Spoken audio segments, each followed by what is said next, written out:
इस बगावत के पीछे अवामी लीग का बनाया हुआ बुनियादी नैरेटिव यानी कि बयानिया ये है कि पाकिस्तान की हुकूमत मशरकी बंगाल के साथ मुआशी इम्तियाज और इस्तेहसाल कर रही थी और अपनी आमदनी का ज्यादातर हिस्सा मगरबी पाकिस्तान पर खर्च करती थी। इन मसाइल को उजागर करते हुए अवामी लीग ने 1970 के इंतखाबात में एक मशहूर पोस्टर शाया किया। इस पोस्टर को पूरे मुल्क में फैला दिया गया और पोस्टर का उन्वान था अस्सलाम वालेकुम जी, welcome back to my channel. আমি সোম্যান, আপনারা দেখছেন সোম্যান রিয়াকশনস বাংলা। আপনারা কেমন আছেন? আশা করি সবই ভালো আছেন। यहाँ पे जी पाकिस्तान और बांग्लादेश और इंडिया की हिस्ट्री के बारे में बात करेंगे।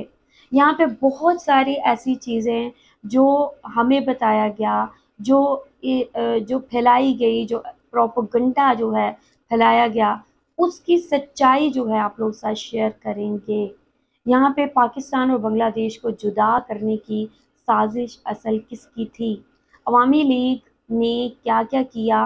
कौन कौन से ऐसे प्रोपेगेंडा किए कि पाकिस्तान और बांग्लादेश के लोगों के दरमियान दूरियां पैदा हुई? अभी आप लोग सब बहुत अहम रिपोर्ट शेयर करेंगे। पिनाकी भट्टाचार्य की ये रिपोर्ट उर्दू में इसको जो है पब्लिश किया गया है। इसमें क्या है, इस रिपोर्ट को आप लोगों ने मेरे साथ देखना है आखिर तक। कौन कौन सी ऐसी चीज़ें जिनको फैलाया गया और अब अगर उनको सही से जांच पड़ताल की जाए तो वो क्या प्रूफ दे रही हैं, वो क्या साबित कर रही हैं।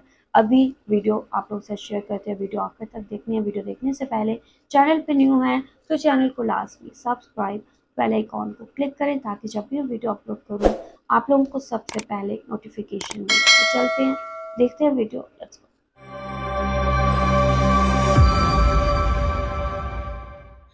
अस्सलामुअलैकुम पाक बंगला कनेक्ट। मैं हूं सादिया सत्तार और पाक बंगला कनेक्ट के आज के एपिसोड में हम बात करेंगे बांग्लादेश के एक बहुत ही नामवर एक्टिविस्ट पिनाकी भट्टाचार्य के रीसेंट पास्ट के व्लॉग के बारे में, जो उन्होंने थोड़े दिन पहले ही बनाया है। इस व्लॉग में बहुत से ऐसे हक़ाइक़ हैं जिन पर यहाँ खुलकर बात की गई है। बहुत से ऐसे फैक्ट्स हैं जो जानना बहुत ज़्यादा ज़रूरी है।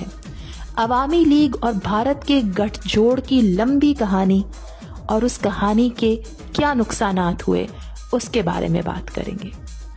साथ ही साथ ये भी ज़हन में रखिएगा कि क्या आजकल आपको भारत वो कहानी दोहराता हुआ नजर तो नहीं आ रहा? ये एक बहुत अहम सवाल है, इस पे आखिर में बात करेंगे। आज हम इस व्लॉग का पहला हिस्सा अपलोड करेंगे, लेकिन इससे पहले कि हम व्लॉग की तरफ बढ़ें, प्लीज आप हमारे चैनल को लाइक और सब्सक्राइब करें और इस वीडियो को जरूर शेयर करें, क्योंकि इसमें ऐसी बहुत सी चीजें हैं जो बहुत सारे लोगों के लिए आई ओपनिंग होंगी। 1971 मशरकी पाकिस्तान और मगरबी पाकिस्तान के दरमियान खाना जंगी, बाएं बाजू की कुव्वतों और अवामी लीग की मगरबी पाकिस्तान के खिलाफ बगावत। इस जंग के इख्तिताम पर बांग्लादेश एक आज़ाद मुल्क के तौर पर दुनिया के नक्शे पर उभरा। इस बगावत के पीछे अवामी लीग का बनाया हुआ बुनियादी नैरेटिव यानी कि बयानिया ये है कि पाकिस्तान की हुकूमत मशरकी बंगाल के साथ मुआशी इम्तियाज और इस्तेहसाल कर रही थी। इस बयानिए का मरकजी दावा ये था कि वो कहना ये चाहते हैं कि मशरकी पाकिस्तान 56% आबादी के साथ पाकिस्तान का अक्सरियती सूबा था, फिर भी पाकिस्तान की हुकूमत अपनी आमदनी का ज्यादातर हिस्सा मगरबी पाकिस्तान पर खर्च करती थी। इन मसाइल को उजागर करते हुए अवामी लीग ने 1970 के इंतखाबात में एक मशहूर पोस्टर शाया किया। इस पोस्टर को पूरे मुल्क में फैला दिया गया और पोस्टर का उन्वान था सोने के बंगाल कब्रिस्तान क्यों। पोस्टर में था क्या?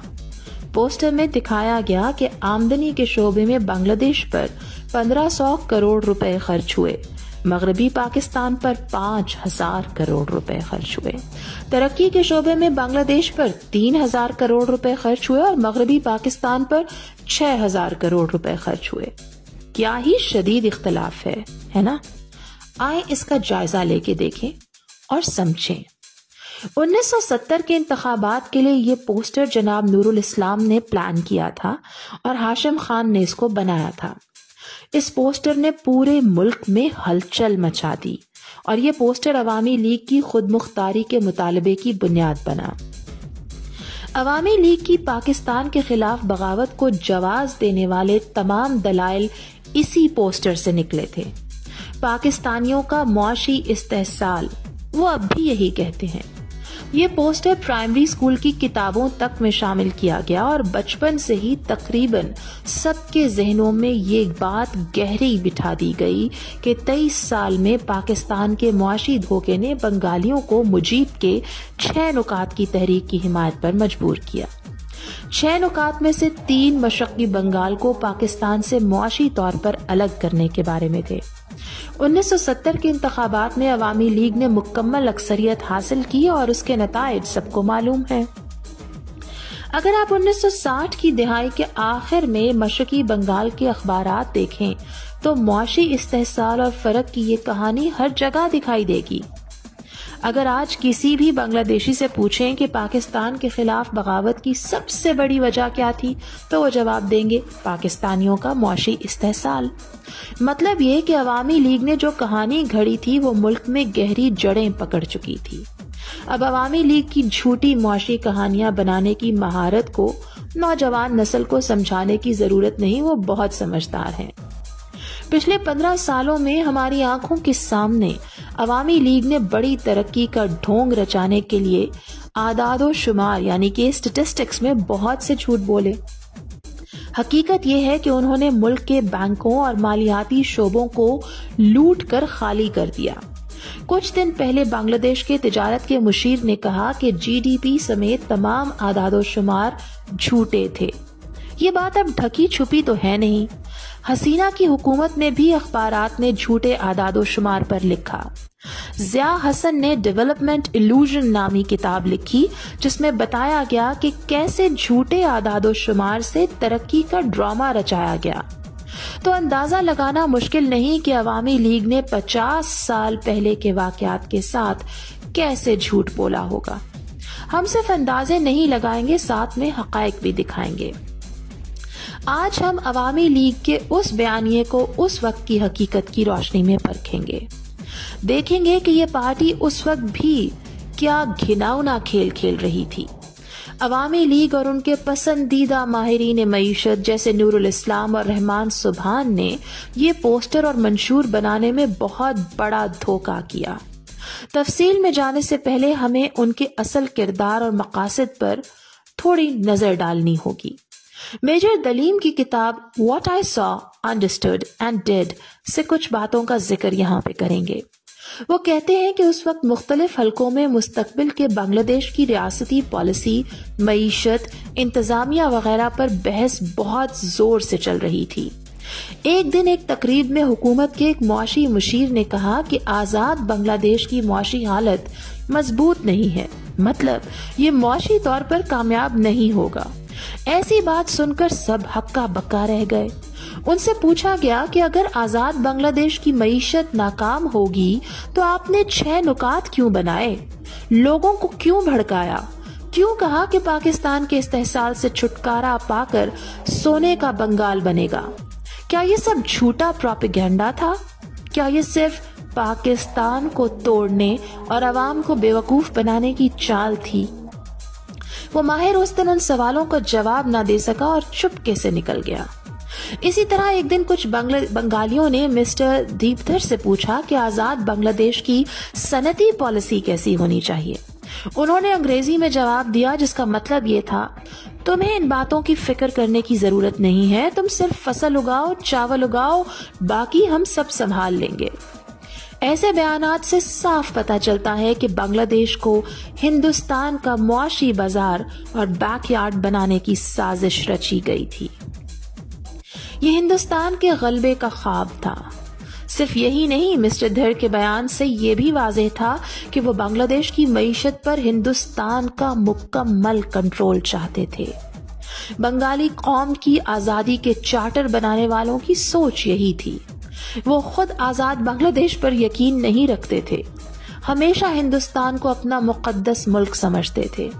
मौलाना गुलाम आजम अपनी किताब What I Saw in My Life में लिखते हैं कि 1969 में अयूब खान और तमाम पार्टियों के साथ मीटिंग के बाद वो मगरबी पाकिस्तान से मशरकी पाकिस्तान वापस जा रहे थे तो हवाई जहाज में एक शख्स से बात हुई। एक 6 नुकात वाले ने कराची से ढाका की परवाज में उनका हाथ पकड़कर जोर से हिलाया। उन्होंने कहा, मैंने पहचाना नहीं। मेरे पास बैठे साहब ने सीट बदलने की दरखास्त की और मेरे साथ बैठ गए। मैं हैरान हुआ और जानना चाहता था कि ये कौन है। मेरे ख्याल में शायद ये मेरी सोच से इत्तफाक करते हैं, इसीलिए बात करना चाहते हैं। लेकिन जल्द ही पता ये चला कि ये तो बिल्कुल अलग ख्यालात रखते हैं। मीटिंग नाकाम होने के बाद ये अपनी फतह का जश्न मना रहे थे। मुझे देखकर जो हारने वाले ग्रुप का नुमाइंदा था, ये मुझे अपने रास्ते छोड़ने की नसीहत करने लगे। तारुफ हुआ तो पता चला कि ये इस्लामाबाद में काम करने वाले एक आला सरकारी अफसर थे जो छुट्टी पर अपने गांव जा रहे थे और उनका नाम था डॉक्टर अब्दुल सत्तार। उन्होंने कहा कि वो मुझे अच्छी तरह जानते हैं। कहने लगे, सियासत करने वाले पढ़ाई कम करते हैं लेकिन आप पढ़े लिखे हैं, इसलिए आपकी इज्जत करता हूँ। फिर उन्होंने अपनी बात शुरू की। कहने लगे, आपने 6 नुकात को गौर से नहीं देखा। शायद समझे कि शेख मुजीब का जज्बाती नारा है, लेकिन ये 18 PhD माहिरीन ने बनाया है। यूनिवर्सिटी के प्रोफेसर्स और सरकारी अफसरों की तैयार करदा सोचा समझा प्लान है। ये 8 करोड़ बंगालियों की तकदीर बदल देगा। मैंने पूछा, क्या आप उन 18 में से हैं? उन्होंने फख्र से कहा, हाँ, और सब बंगाली कौम परस्त हैं। मैंने पूछा, क्या ये प्लान मशरकी और मगरबी पाकिस्तान को इकट्ठा रखने के लिए है? वो खुलकर बोले, आप अवामी मैदान में हैं, हम हुकूमत चलाने वालों के साथ हैं। वो हमें दबाते हैं, उनसे अलग हुए बगैर तरक्की नहीं होगी। हिंदुस्तान हमारे दरमियान है और एक मुल्क में रहना नामुमकिन है। मैंने कहा, हम अक्सरियत हैं, जमहूरियत आएगी तो हम मरकज पर हावी होंगे, अलग होने की क्यों सोचें? उनका जवाब सुनकर मैं दंग रह गया। हमें बंगाली कौम की तरह सोचना चाहिए। 1947 में बंगाल की तकसीम ने हमें कमजोर किया। अगर सारे बंगाली इकट्ठे हो जाएं तो पूरे खित्ते में ताकत बनेंगे। मैंने पूछा, क्या मगरबी बंगाल के बंगाली हिंदुस्तान छोड़कर हमारे साथ आएंगे? वो पूरे तमाद थे। कहने लगे, जरूर आएंगे, कलकत्ता को दारुल हुकूमत बनाएंगे। अगर बंगाल तकसीम ना होता तो मशरकी पाकिस्तान का दारुल हुकूमत कलकत्ता होता। ये साहब सिर्फ 6 नुकात पर ही नहीं रुके, वो सीधे बंगाल के इत्तेहाद का ख्वाब देख रहे थे। इसके लिए वो ढाका के बजाय कलकत्ता को दारुल हुकूमत बनाने को भी तैयार थे। जो लोग 1947 की तकसीम का थोड़ा भी इल्म रखते हैं, जैसे खुदीराम और सूर्या यासीन के पैरोकार, वो जानते हैं कि कांग्रेस के दबाव पर लॉर्ड माउंटबेटन ने मुस्लिम अक्सरियती सूबों पंजाब और बंगाल को तकसीम किया। ये सूबे पूरे के पूरे पाकिस्तान का हिस्सा बनने थे। कायदे आज़म ने इस तकसीम को गुस्से से कीड़े लगा पाकिस्तान कहा था। माउंटबेटन प्लान से पहले कांग्रेस, मुस्लिम लीग और अंग्रेजों में बहस होती थी कि हिंदुस्तान के 11 सूबे नए आइन में कैसे रहेंगे। 1946 की काबीना मिशन में तजवीज थी कि हिंदुस्तान को इकट्ठा रखा जाए, लेकिन मुस्लिम अक्सरियती इलाकों को खुद मुख्तारी दी जाए। मुस्लिम लीग और कायदे आज़म ने मान लिया, लेकिन कांग्रेस और नेहरू ने इनकार कर दिया। इसके बाद कायदे आज़म ने मुकम्मल आजादी का मुतालबा किया। जून 1947 में माउंटबेटन के फैसले से पहले ये बहस जारी थी कि कौन से सूबे पाकिस्तान या हिंदुस्तान का हिस्सा बनेंगे। मुस्लिम लीग ने 11 सूबों में से 4 मुस्लिम अक्सरियती सूबे मांगे, बंगाल, पंजाब, सिंध और सरहद। माउंटबेटन पर नेहरू का असर था। नेहरू और माउंटबेटन की बीवी के दरमियान करीबी ताल्लुकात थे। इस अफेयर के असर की वजह से बंगाल और पंजाब के सूबों को पूरे के पूरे देने के बजाय उन्हें भी तकसीम कर दिया गया। माउंटबेटन के जून के फैसले के बाद जुलाई 1947 के हिंदुस्तानी आजादी एक्ट में बंगाल के 5 डिविजन्स बर्धमान, प्रेसिडेंसी, राजशाही, ढाका और चिटागोंग पाकिस्तान को दिए गए। 28 जिलों में से 16 पाकिस्तान को मिले। वर्धमान डिवीजन मुकम्मल हिंदुस्तान को मिला। ढाका और चिटागोंग पहाड़ी इलाकों को छोड़कर पाकिस्तान को मिले। प्रेसिडेंसी डिवीजन के 6 जिलों में से पाकिस्तान को 3, जैसूर, मुर्शिदाबाद, नादिया, और हिंदुस्तान को 3, कलकत्ता, 24 परगना, खुलना मिले। राजशाही डिवीजन के 8 जिलों में से 6, बगरा, दीनाजपुर, मालदा, पाबना, राजशाही, रंगपुर पाकिस्तान को मिले। जुलाई में आसाम के जिला सिलहट में रेफरेंडम हुआ, जहां मुस्लिम अक्सरियत ने पाकिस्तान में शामिल होने का फैसला किया। इसके बाद सिरिल रेडक्लिफ की सरबराही में तफसीलात तय करने के लिए एक कमीशन बना। रेडक्लिफ ने प्लान ही बदल दिया। मुर्शिदाबाद, नादिया और मालदा हिंदुस्तान को दे दिए, पाकिस्तान को खुलना और चिटागोंग के पहाड़ी इलाके दे दिए।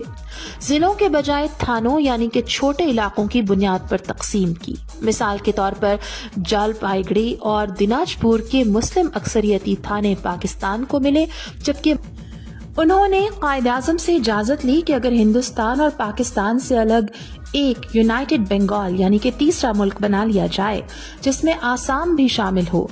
कायद-ए-आज़म ने हाँ कह दी। बंगाल कांग्रेस लीडर शरद बोस, जो कि सुभाष बोस के भाई थे, वो भी इसके लिए तैयार थे, लेकिन नेहरू और पटेल ने उन्हें डांटा और शरद बोस पीछे हट गए। हिंदू महासभा लीडर श्यामा प्रसाद मुखर्जी ने भी इस ख्याल की सख्त मुखालिफत की। इस तरह मुत्तहिद बंगाल का ख्वाब खत्म हो गया। तारीख बताती है कि 1947 में बंगाल की तकसीम का जिम्मेदार कांग्रेस और हिंदू महासभा थी। वो पूरे बंगाल को हिंदुस्तान का हिस्सा बनाना चाहते थे। मुस्लिम लीग पूरा बंगाल पाकिस्तान को देना चाहती थी, लेकिन तकसीम का फैसला सुनकर मुस्लिम लीग ने बंगाल को एक अलग मुल्क बनाने की कोशिश की। उनका ख्याल था कि बंगाल और आसाम मिलकर एक तीसरा मुल्क बनाएं, लेकिन कांग्रेस और महासभा ने चालबाजी की ताकि बंगाल का कुछ हिस्सा हिंदुस्तान में ही रहे। उस वक्त के बंगाल के वजीर आला सोहरवर्दी ने आखिर में एक तजवीज पेश की कि कम से कम दारुल हुकूमत कलकत्ता को 6 माह के लिए पाकिस्तान और हिंदुस्तान के मुश्तरका कंट्रोल में दे दिया जाए ताकि इंतजामी काम हमवारी से मुंतकिल हो सकें। लेकिन सरदार पटेल ने कोरा जवाब दिया और कहा 6 दिन भी नहीं। क्या मगरबी बंगाल के हिंदू हिंदुस्तान छोड़कर मशरकी बंगाल के मुसलमानों के साथ मिल जाते? और क्या हिंदुस्तान इतनी बड़ी जमीन बगैर जंग के छोड़ देता? हिंदुस्तान की पॉलिसी ऐसी ही थी, लिहाजा ये सब एक ख्वाब था। अवामी लीग के लीडरों को ये तारीख पता होनी चाहिए थी, क्योंकि वो 1947 में खुद मुस्लिम लीग के कारकुन थे। बाद में उन 6 नुकात वालों ने अवाम को यकीन दिला दिया कि मगरबी बंगाल से इत्तेहाद होगा, और ये अवामी लीग का एक बहुत बड़ा धोखा था। आखिर में अवामी लीग के पोस्टर बनाने वाले मईशत दान नूरुल इस्लाम की एक मिसाल है। 2016 में बांग्लादेश के अखबार में पोस्टर बनाने वाले हाशिम खान ने लिखा कि नूरुल इस्लाम ने कहा, पाकिस्तानी हुकूमत मशरकी पाकिस्तान को अंधेरे में रखती है, जबकि मगरबी पाकिस्तान को रोशनी से भर देती है। उनके शहर, गांव, सब जगह बिजली है और हमें अगले इंतखाबात में उन्हें हटाना होगा। ये कितनी अजीब बात है। मशरकी और मगरबी पाकिस्तान के दरमियान हिंदुस्तान और समंदर था। दोनों के बिजली के निजाम अलग थे, एक दूसरे को बिजली भेजना नामुमकिन था। इसके बावजूद नूरुल इस्लाम जैसा हार्वर्ड से पढ़ा हुआ मईशत दान ये झूठ बोल रहा था। 6 नुकात बनाने में एक और अहम किरदार राहुल कदूस का था। ये एक CSP ऑफिसर था। बांग्लादेश बनने के बाद ये पहला कैबिनेट सेक्रेटरी बना। उसके किरदार को समझने के लिए 2 वाकयात काफी हैं। 1950 की दहाई में बदउनवानी का केस, शेख मुजीबुर रहमान मशरकी पाकिस्तान के वजीर और राहुल कुदस को जेल हुई। बाद में कुद्दूस को सेक्रेटरी बना दिया गया। अगरतला साजिश केस, हिंदुस्तान की मदद से मशरकी पाकिस्तान को अलग करने की साजिश। इसमें राहुल कुद्दूस भी मुल्जिम थे।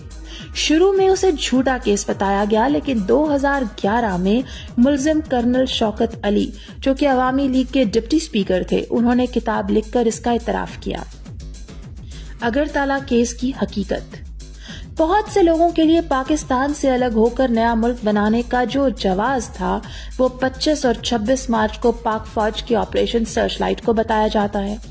लेकिन 1960 की दिहाई में हिंदुस्तान की मदद से बगावत की मंसूबा बंदी करने वालों का क्या जवाब था? 1971 से पहले तो ऐसा कुछ नहीं हुआ। अगर वो मुआशी फर्क कहें तो जल्द ही झूठ के इस गुब्बारे को भी फाड़ देंगे। 1965 में पाकिस्तान और हिंदुस्तान में जंग हुई और उसके फौरन बाद उसी हिंदुस्तान से पैसा और हथियार लेकर पाकिस्तान के खिलाफ बगावत करने वाले कौन थे? उन्हीं लोगों ने पाकिस्तान के मुआशी इस्तेहसाल की झूठी कहानी घड़कर अवाम में फैलाई। प्रोफेसर सैयद सज्जाद हुसैन की किताब 7 मेमोरीज ऑफ 71 में कुछ अहम बातें हैं। वो कहते हैं ये लोग 1947 की तकसीम को मानने को तैयार नहीं थे। पाकिस्तान के दौर में वो कहते थे कि हम पंजाबियों के गुलाम हैं और अब कहते हैं कि 1971 की आजादी बेमानी है, असल आजादी मगरबी बंगाल के साथ मिलकर ही मिलेगी। 1971 में उन्होंने खुलकर नहीं कहा था कि हिंदुस्तान से मिलेंगे वरना अवाम साथ ना देते। उस वक्त उनका नारा था हिंदुस्तान हमारा सच्चा दोस्त है, हमें बचाने आएगा। हिंदुस्तान कितना सच्चा दोस्त है वो आज साबित हो चुका है जब बांग्लादेश को धमका रहा है और अब मजीद टुकड़े करने के दरपे है।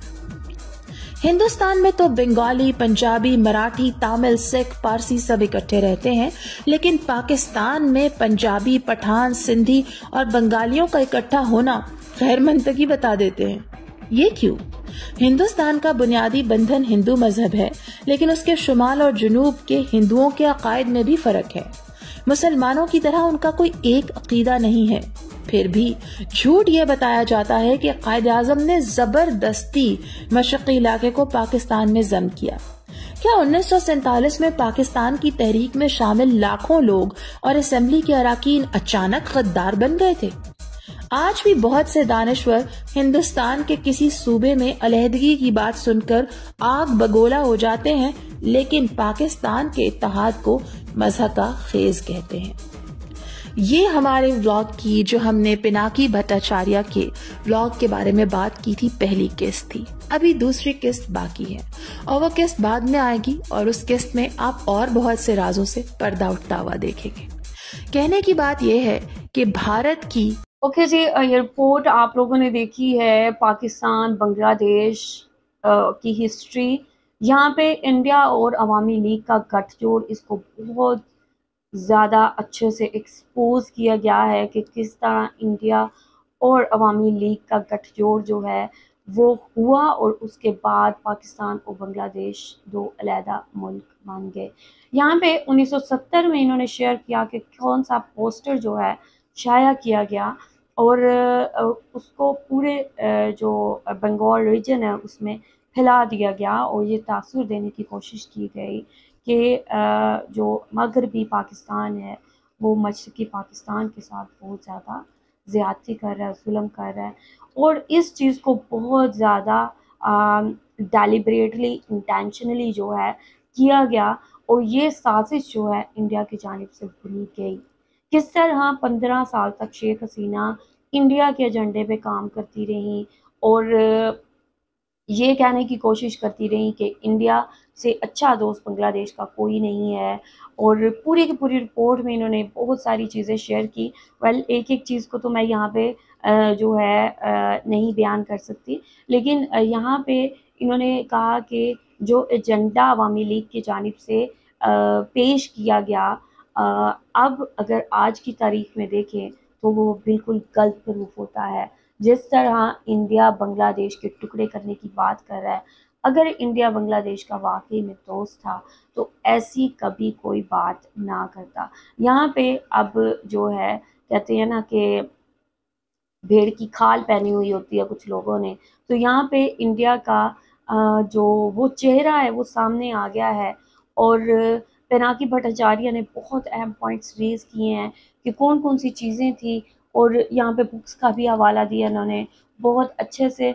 और मुझे देख के बहुत खुशी हुई है कि बहुत सारी चीज़ों में बांग्लादेशी जो है अपनी डीप सर्च कर रहे हैं और इस चीज़ को रियलाइज़ कर रहे हैं कि पाकिस्तान और बांग्लादेश को अलहदा करने में सबसे बड़ी साजिश इंडिया और अवामी लीग की थी। اور آپ لوگ یار کیا کہیں گے اس حوالے سے, آپ لوگوں کا کیا کہنا ہے؟ آپ لوگ جو بھی کہنا چاہتے ہیں لازمی بتائیں کامنٹ سیکشن میں. ویڈیو کو لائک اور شیئر ایک دفعہ لازمی کریں تاکہ یہ ویڈیو زیادہ دور تک جا سکے. اور پاکستان سے بہت زیادہ پیار اور بیسٹ وشز, آپ لوگ جو بھی کہنا چاہتے ہیں لازمی بتائیں. اپنا خیال رکھیں, اپنے اس چینل کا بھی. آئی ول سی you till then, take care, اللہ حافظ, بائے.